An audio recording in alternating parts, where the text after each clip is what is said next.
तुम्हें कितनी बार बताया है, मेरे तैयार होने से पहले मेरा नाश्ता तैयार हो जाना चाहिए। शादी के 25 सालों बाद भी मुझे क्यों बार-बार एक ही बात बतानी पड़ती है? जूली, तुम्हें क्या है? तुम तो आराम से घर पर रहोगी, मुझे काम पर जाना पड़ता है। तुम हो कि हमेशा बेवकूफों जैसी हरकत करती हो। अगर तुम यह जानबूझकर करती हो तो याद रखना मुझसे बुरा कोई नहीं होगा। आज भी प्रशांत का पारा चढ़ा हुआ था।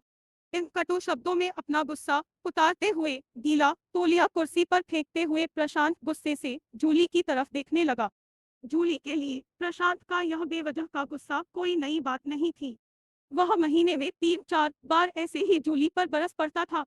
पहले पहले जूली उसका विरोध किया करती थी, लेकिन जब कई सालों तक प्रशांत में कोई बदलाव नहीं दिखा तो जूली ने खुद को ही बदल दिया।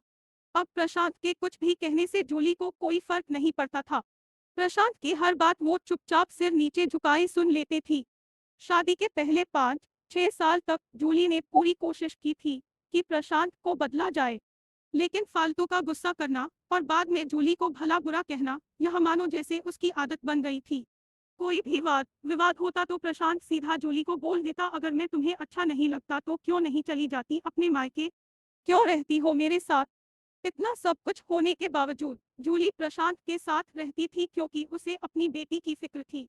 और वह जाती भी तो कहा, अपने बूढ़े हो चुके माँ बाप को इस उम्र में परेशान करना वह नहीं चाहती थी। समाज और लोग क्या कहेंगे, यह भी तो उसे देखना था। वह इतनी पढ़ी लिखी भी तो नहीं थी कि खुद जाकर कोई नौकरी कर सके और अपना और अपनी बेटी का पालन पोषण कर सके। जूली को अब अपनी फिक्र नहीं थी। उसको फिक्र थी तो बस अपनी शादी लायक हो रही बेटी की। जूली नहीं चाहती थी कि पति पत्नी के झगड़े की वजह से काया डिस्टर्ब हो। काया की पढ़ाई पूरी हो चुकी थी उसके लिए, अब शादी के रिश्ते आने लगे थे। कई रिश्तों को काया ठुकरा चुकी थी। 2-3 महीने बाद एक अच्छा रिश्ता आया। रिश्तेदारों और पहचान के लोगों ने भी लड़के के बहुत गुणगान किए थे। प्रशांत एक शाम अपनी बेटी के पास बैठकर उसे बताने लगा, काया बहुत अच्छा लड़का है, पढ़ा लिखा है, बड़ा घर है, बहुत अच्छी नौकरी है।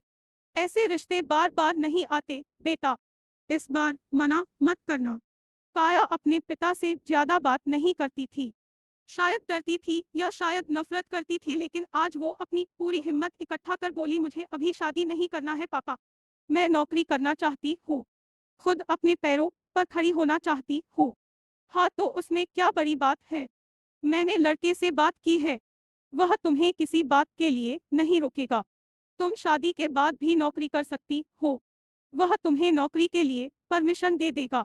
प्रशांत बोला, मेरा नौकरी करना या ना करना उसकी परमिशन पर क्यों डिपेंड रहेगा पापा? काया ने पूछा। मैं कह रहा हूँ ना, तुम्हें किसी भी चीज की कमी नहीं होगी वहाँ। ऐसे रिश्ते बार बार नहीं आते, इसे ठुकरा मत, बहुत खुश रहोगी तुम वहाँ। प्रशांत बोला, पापा क्या मैं उतनी ही खुश रहूंगी जितनी मम्मी इस घर में खुश है? काया ने तंज कसते हुए कहा, आज तुम्हारी जबान कुछ ज्यादा नहीं चल रही। प्रशांत गुस्से से आंखें बड़ी करते हुए बोला, पापा मुझे शादी ही नहीं करनी है, क्योंकि शादी के बाद अगर वह लड़का आपके जैसा निकला तो मैं क्या करूंगी? मुझे आपके जैसा जीवन साथी नहीं चाहिए जो बिना बात के मुझ पर हमेशा चिल्लाए। मुझे कुछ भी अपनी पसंद का लेना हो तो 10 बार सोचना पड़े, कहीं वह नाराज ना हो जाए। मेरी तबीयत कैसी भी हो उसे परवाह ना हो। रोटी थोड़ी सी मोटी बन जाए तो घर सर पर उठा ले। उसकी चेक बुक ना मिले तो भी मेरा ही दोष निकाले। और हर छोटी मोटी बात पर मुझे मायके जाने के लिए कहे।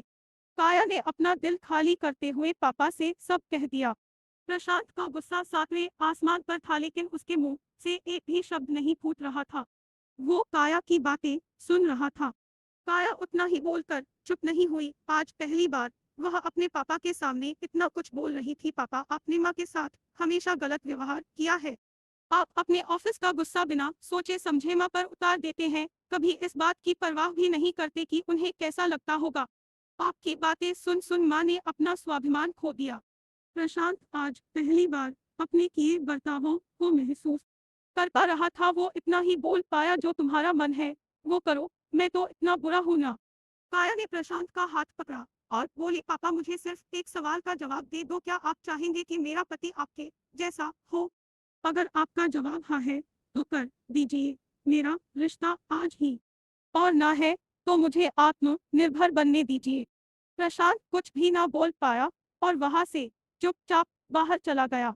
आज उसे जूली के सामने जाने में शर्म आ रही थी। चलते चलते उसकी आंखों से आंसू बह रहे थे। प्रशांत ने आज से अपने आप को बदलने का निश्चय किया। अगले दिन से जूली ने अपने पति में काफी बदलाव देखा। वह सोचने लगी कि जो हिम्मत काया ने दिखाई है, वह हिम्मत अगर मैं पहले ही दिखा देती तो शायद आज परिस्थिति कुछ और होती।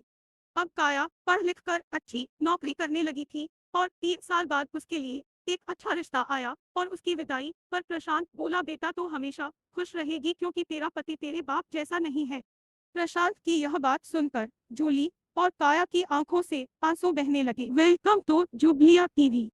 इस चैनल पर आपका बहुत बहुत स्वागत है। इसी तरह के वीडियो देखने के लिए चैनल को सब्सक्राइब करें, वीडियो को लाइक करें, शेयर करें और कमेंट करना ना भूलें।